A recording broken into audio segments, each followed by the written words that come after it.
Elles font partie du décor à Athènes, les vitrines vides de magasins. Avec un pouvoir d'achat en fort recul ces 8 dernières années, les petites et moyennes entreprises ont été les premières touchées.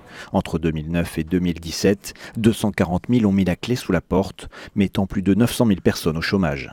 Dans le secteur du bâtiment, le coup a été encore plus dur. 150 000 personnes ont perdu leur emploi entre 2008 et 2014. Christos Louisis est fabricant de vitres. Ces dernières années ont été éprouvantes pour lui. Selon ses calculs, il aurait perdu jusqu'à 1,5 million d'euros. En 2012, je me suis retrouvé dans la position difficile de licencier 22 personnes sur les 26 que j'avais avant les mémorandums. Vous pouvez comprendre qu'à ce moment-là, pas seulement moi, mais également d'autres hommes d'affaires, nous ne nous sommes pas suicidés uniquement parce que quelque chose nous retenait, et je pense que c'était nos enfants.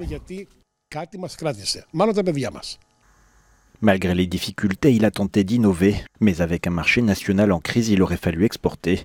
Trop compliqué sans la trésorerie nécessaire. Je ne me suis toujours pas remis. Je survis car j'ai 2 enfants à nourrir.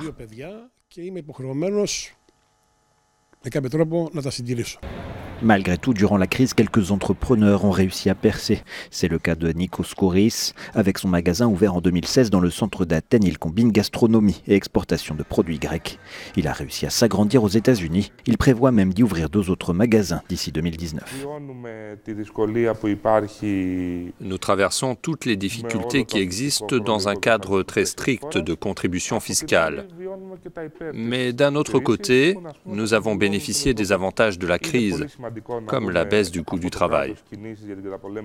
Ce serait très important pour nous de voir le gouvernement agir pour combattre le chômage, afin que les familles puissent dépenser leurs revenus sur le marché. Il serait très important d'ouvrir les canaux de financement et de faire des efforts afin que les banques et l'État soutiennent les entreprises. La Grèce est le seul pays de l'Union européenne à avoir vu son salaire minimum baisser depuis la crise. Il se situe aujourd'hui à 683 €, près de 100 € de moins qu'en 2008. Mais pour ce représentant des entrepreneurs, il faut encore en faire davantage pour le business. Simplification des procédures, réduction de la bureaucratie, modification du système de taxes.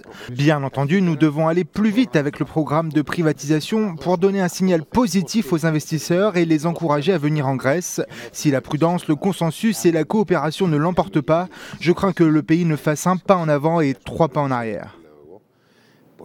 Pour rappel, selon nombre d'économistes, les privatisations à grande échelle pourraient au contraire priver la Grèce d'outils précieux dans les années à venir.